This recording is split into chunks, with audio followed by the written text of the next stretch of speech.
Hello everyone, my name is Millie. Uh, I've been a photographer for roughly a year and a half now. Started using an interchangeable lens camera in March 2021, which is just coming up on a year, so that's fun. I thought I would make a little bit of a slideshow just to teach you some of the basics that I've learned about composition in photography. None of this relates to the gear that you have. All of this stuff can be done with phones. Um, and yeah, it's just basic, simple ideas that you can practice, and it's going to make your photos better, especially if you've never really thought about composition before. It's going to make a big difference to breaking out of the same old boring kinds of photos that you just take by default. Great. So the first rule tool, I'll say tool. The first tool that we're going to get into is the rule of thirds. I don't really like this word because in subjective art, like, rules are kind of an unhelpful word. More of a guideline, of course, Captain Barbosa style. Um, this is the rule of thirds. So basically what it means is when you're thinking about placing objects in your frame, you can divide up your frame into thirds. So you do horizontal thirds and vertical thirds. And this allows you to sort of split up the picture. So what you can do is try and place your subject, the thing you're taking a photo of, on one of the intersections of the thirds, right? So here with this main focal point of the rose we have in the middle, that's placed on the third here, and this whole vase is on the intersection line here. Also, this background object, the tissue box, is placed on this same third and roughly centered on this intersection as well. So what this does, why it's important, is it gets you out of the habit of always framing your shots the same way. If you've never thought about how you place a subject within a frame, chances are you probably put them in the middle most of the time, which is fine, but it can be boring. And if you're always doing shots like that, you're not going to have any variety to the kinds of photos you take. So it just kind of forces you to think a bit differently and a bit more intentionally about how you take photos. So this is a way of organizing things within your frame. We'll just have a look at some other examples. This is the same picture without the lines on it. So you can see third there, third there. It makes it quite a nice, natural, pleasing image to look at. So two other examples. Main subject in this is this person here. They are placed on this third line here, and their head also is roughly intersecting that horizontal third there. This person here, they are on this horizontal third here, mostly. I'll go to the next slide and you'll see, not entirely, but they are close to it. And they're still not in the middle of the frame. That's kind of what I'm getting at here.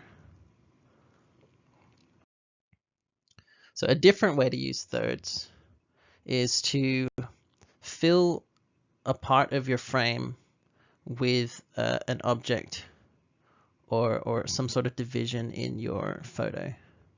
So the obvious one with landscapes is put your horizon line on one of the thirds, right? So you can have sky maybe taking up 2/3 and your ground taking up 1/3. That's quite a simple way of doing it. Here in this example, the water of the lake is all in the bottom third here. I put the split basically exactly on the line. Top third is sky, and the middle third is a combination of the ground and the sky. Kind of splits the picture up really nicely. In this example, we have the person, the subject is filling this whole middle third of the vertical division here, and then on the other two sides we have just the fence line. And again, without the lines, you can see it's a really nice, pleasing way to divide up a frame. everything feels pretty balanced.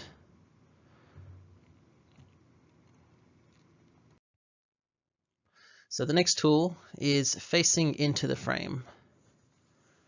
So pretty much what you want to do, if your subject is facing into the frame, it needs to be facing into the larger space. So the side that's further away from it. So you see here, this side is close to the subject, this side is far away from the subject. The subject is facing into the frame. Obviously, it doesn't have to be a human face or an animal face. It can be any object. This chair does have a direction that it's quote unquote looking. So it's still going to look in that direction. You can imagine if it was turned around and it was facing this way, it would be looking out at the frame. A lot of this has to do with controlling your eye movement. So when your eye goes to the subject, which it normally does first, go to the subject. If your subject is looking out of the frame, it's going to push your eye out of the frame really quickly, and it's going to make it harder to appreciate the rest of the picture. But here, in this case, you look at the subject, and then you look at what the subject is looking at, essentially. So in this one, look at the subject, it takes you into the rest of the picture. So you spend more time in the picture rather than just getting pushed out of it immediately. So another example here, this person is very obviously looking into the frame. They're almost on the edge of the frame, looking all the way in. So what I like to do here is, the face is obviously something that we're naturally drawn to.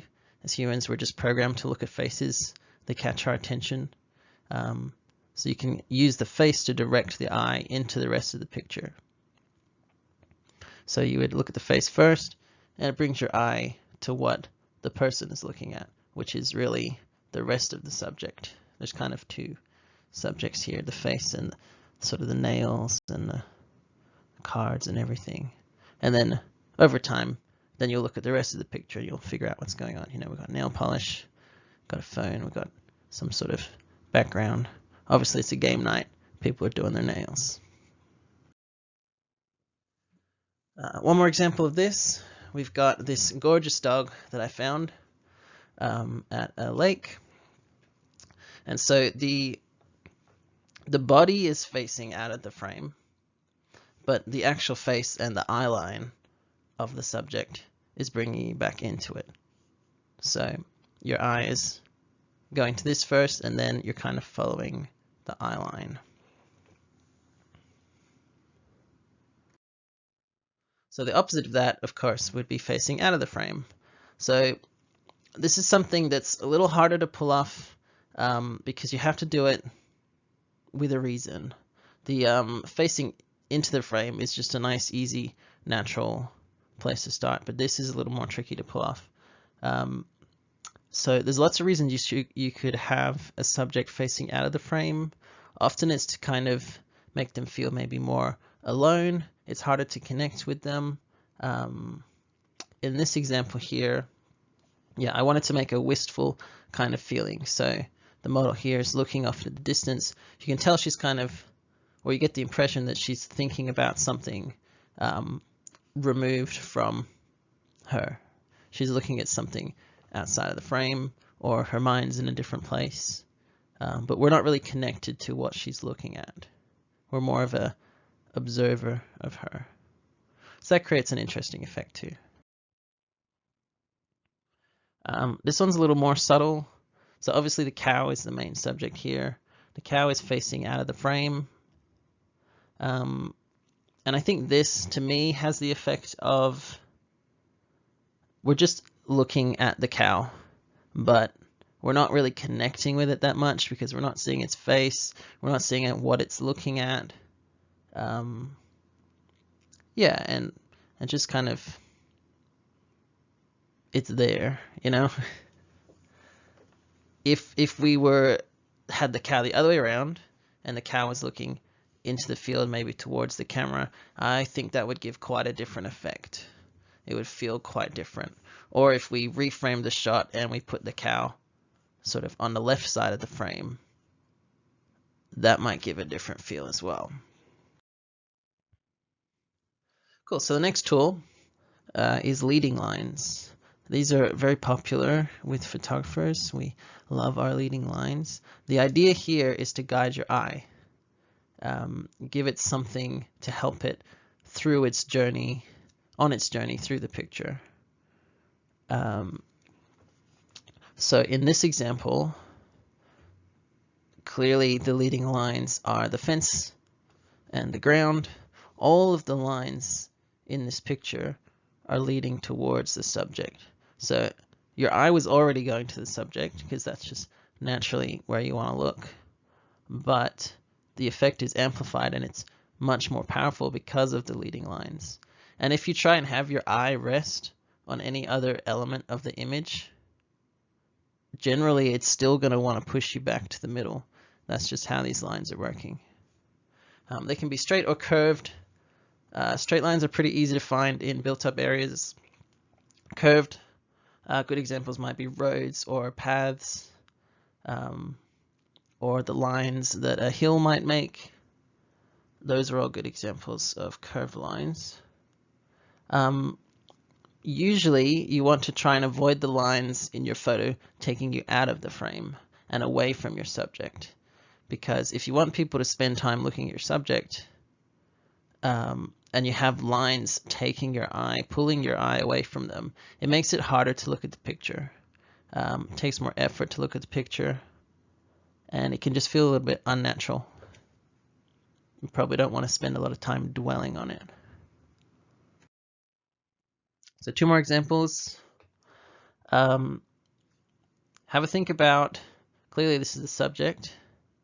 Clearly this is one strong line along here pointing towards the subject, but there's also more subtle lines as well. So the lines of the wood on the jetty, they're pushing you this direction as well. So I really like the movement of the eye through this photo, because if you're drawn to the subject immediately, that's cool, you kind of just follow it out that way. But if you're looking at this sort of heavier element in the bottom corner here, that's going to push you to the subject, and then you're going to follow the subject, again looking into the frame through the image. Here's another example. Again, fences, really easy leading lines. So this is going to keep pushing your eye towards the subject here. And this is me. We love a good self-portrait. And again, another good example of looking into the frame. There's more space here than there is behind me.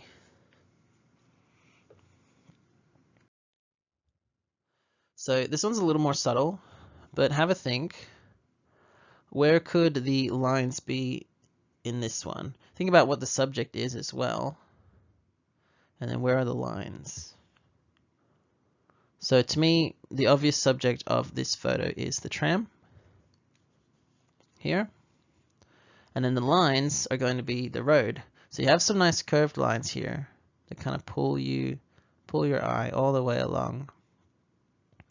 And then the cars kind of point in the direction of the subject as well. And that really helps it sort of direct you. I feel like if these cars and these lines weren't there and it was just a plain road, it'd probably be a lot harder for your eye to dwell on this area, especially competing with the busy background that you've got. But yeah, these lines here are really powerful at pulling your eye to where you're meant to be looking. All right, next thing to think about, next compositional tool, is to be mindful of your background. Now, there's kind of 2 approaches to backgrounds. Obviously, you can have a background that's just not very interesting, not distracting, doesn't take any attention, or you can have a background that is interesting, or somewhere in the middle. But those are kind of the 2 main extremes there. So if you want people to look at your subject, try and have a background that isn't distracting. Try and make it as clean as possible. When you're taking a photo, it's really easy to forget to look behind your subject and think about what's there. You'll see in this example here, I made a bit of a mistake because there's a construction pole here. There's some sort of fluoro fencing that fell onto the ground here. And there's a big lamppost, I think it was here, if I had taken the time to look behind my subject and think about it, I would have realized they were there, and I would have just swung the camera around a little bit, and none of these things would have been in the shot. And it's not something that you're probably gonna pay a lot of attention to, but it is still distracting, and it would be cleaner if these were out of the shot. So for example, this background, there's nothing in the shot in the background that is distracting you. It's all about the subject. So again, the opposite of that, if your background is interesting, think about it. Use it intentionally. Move your camera around so you can find the best way to use your background and have it interact with your subject as well. So this particular example here, with this couple, I was taking a lot of photos of them in this area because I really liked the background, but I was struggling to kind of use it in a way that wasn't just, oh, look at the pretty lights. So I ended up settling, I really liked this result where this person here on the left, I managed to frame them with the Christmas tree in the background. And that kind of tied the background to the people as well. Rather than it just being a random element, it became part of the composition of the photo. And then this one here, the background is framing the subject. So you've got all of these sort of frames that this paint is creating, and the light as well. And I could have shot this lots of different angles, and I did. I took lots of them here. But I like this one a lot because the subject is really nicely framed within these squares created by the paint. So we've got background, obviously, and then foreground. So foreground is what's in front of your subject. Now, I had a good, I saw some great advice on YouTube. I cannot remember the person, but they were saying that one of the most important things is to understand that cameras take a 2D image and they don't see the world like we do. We kind of take for granted that we can see depth, but a camera can't because it's just one camera, one lens, unless of course you get a fancy 3D camera set up. So you need to give the camera or the final picture more cues about depth. Otherwise the picture can feel really flat, and sometimes you want that, but often you don't. Often you want to have a sense of depth in your pictures. So shooting through something, having something in front of your subject, places them in the location, gives them a sense of depth. You know, there's something in front of them, there's something behind them, and then your subject is there. All of a sudden your eye is like, ah, yes, this is a 3D picture, even though it's still two-dimensional. One thing to keep in mind is though, don't let your foreground become too distracting. I think this one was right on the edge. Any more foliage in front, and it probably would have been too much. I am thinking as well that this fern, this little leaf here, maybe if it wasn't there, it might have been a bit better. But I really like this feeling. Definitely feels like you're there, and definitely feels like the subject is there, because they're really well placed in the scene. And this is my last little example here. So this person, love this vibe so much. I didn't realize until after I got home and worked on these in post that this person had 2 pairs of glasses on. I assume 1 prescription, 1 sunnies, which I love the confidence.